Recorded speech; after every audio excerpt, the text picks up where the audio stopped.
Good morning, this is Destiny checking in with today's Daily Diamond. Hey family, as always, I would like to say hey to any of my new subscribers.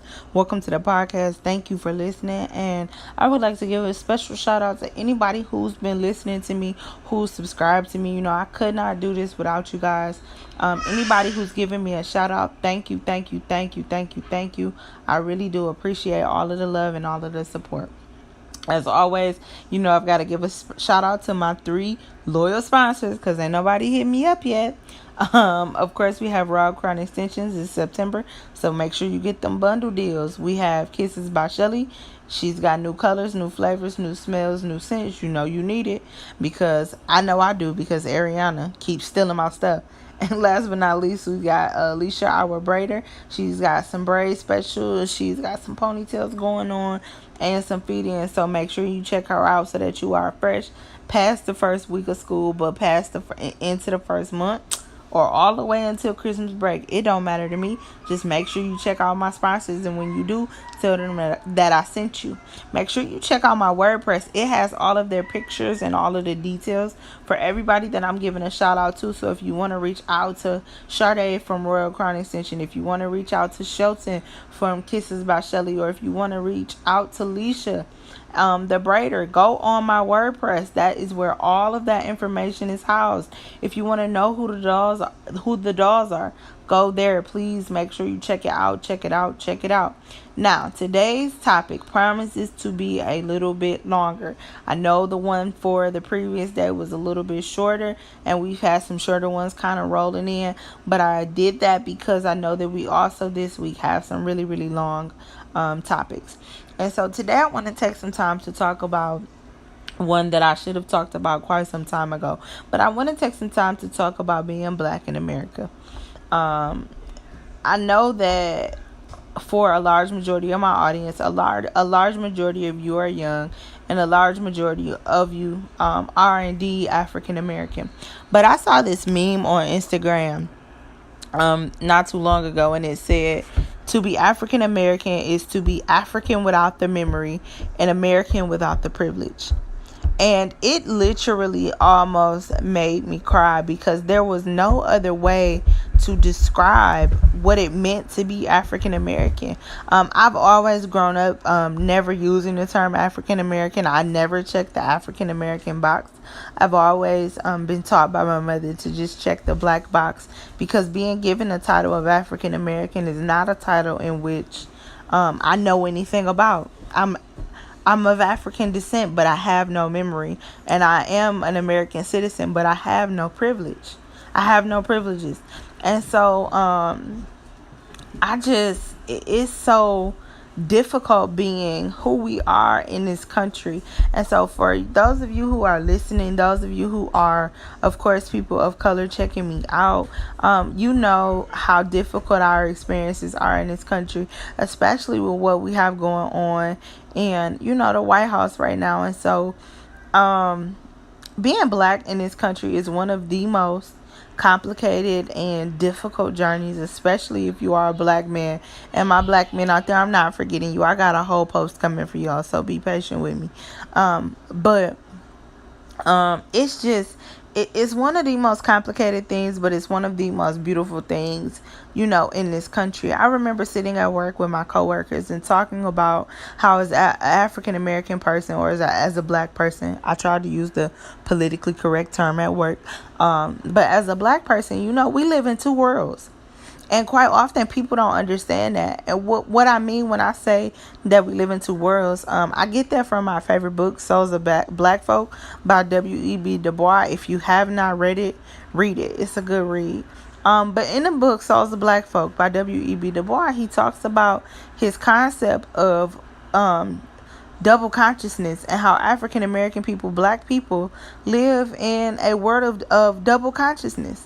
As a black person, we have to be very aware of how we see each other, and we also have to be aware of how we're seen in white society. And so in white society, quite often we have to put on a front or put on a show because that is not who we are, but we need to do what we need to do in white society to assimilate. And so I think when you're a young person, especially in Metro Detroit, right, you forget that. You forget that there are all of these things that are a part of being black in this country.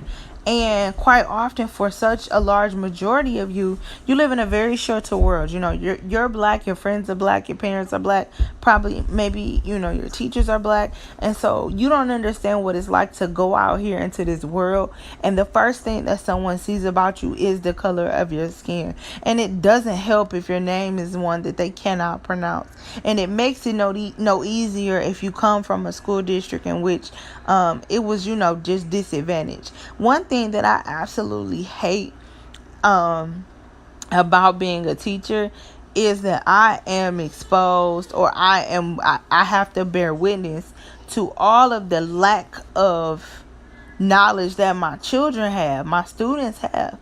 You know, they have no idea what it's like to be who they actually are. They don't know. And so they coin terms like savage, and everybody wants to be a thug, and everybody wants to be a dope dealer, but they don't understand that those titles were things that were used to demean our people. They don't understand that the crack epidemic of the 80s was something that was done by our government as a means of money. And it's so crazy to me, because like, we don't even think about it. We don't think about the fact that the cocaine and the crack epidemic, like, it's still there's been a drug war forever, and it still hasn't come to an end, and it's never going to come to an end, because it's lucrative.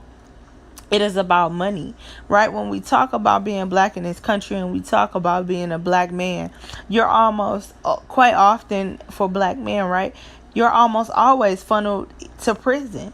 And it's just sad. It doesn't matter, you know, if you know, had some shortcomings, or it doesn't matter if you grew up in a single parent home. Quite often, as a black man in this country, you are seen as a threat. And so that is why our black men are being eradicated in such large numbers. It bothers me when I'm watching young people, young women, and they're struggling so hard to be accepted by these standards that are not even standards that they need to aspire to be like, right? Not too long ago, my aunt was talking to me about one of my favorite people, Sarah Bartman.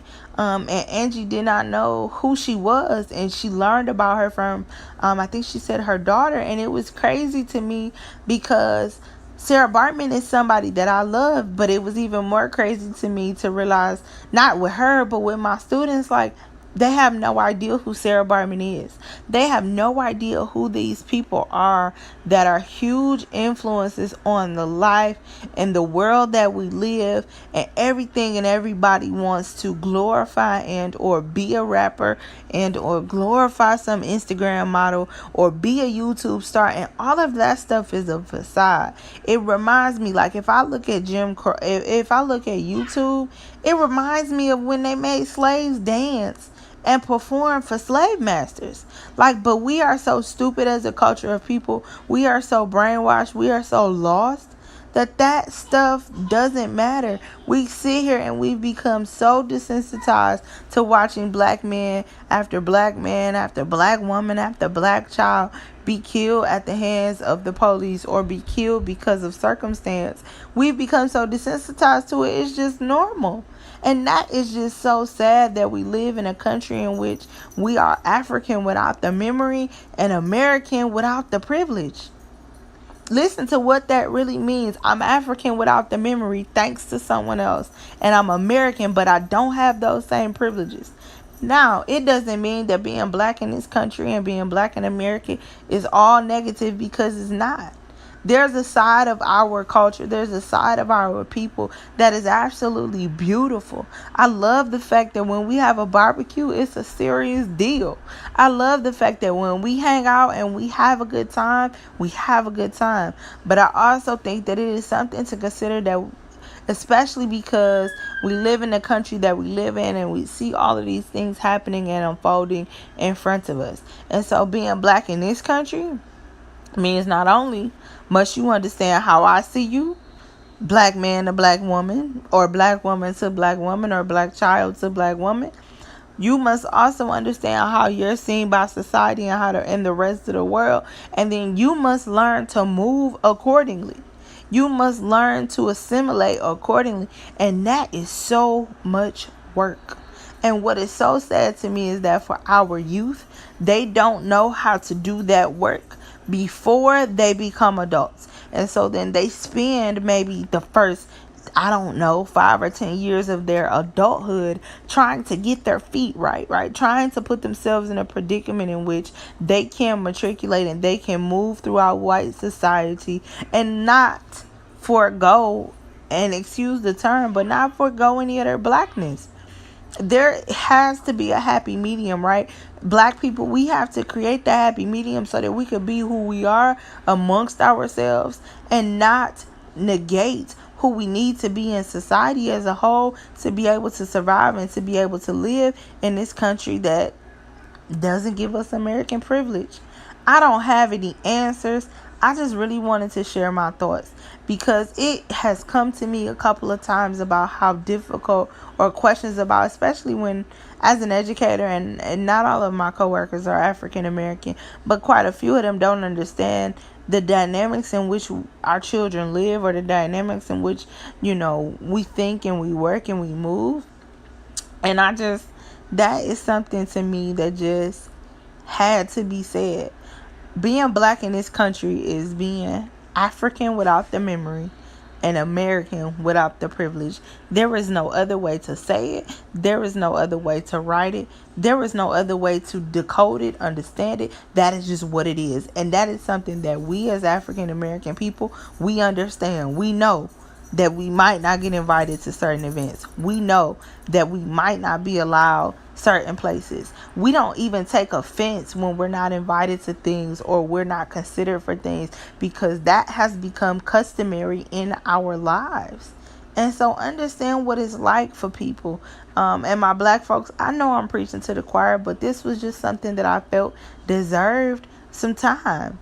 I'm going to wrap this one up with the Black Boy Joy coming here after. That'll be the next podcast. And I might revisit the Black Girl Magic. But I really wanted to take some time to just, talk about what it's like to be black in this country. And so, of course, I'm not finished. Of course, that ain't all. Of course, I'll be back. But these are just some of my preliminary thoughts. So this is Destiny signing out with today's Daily Diamond. See you guys tomorrow.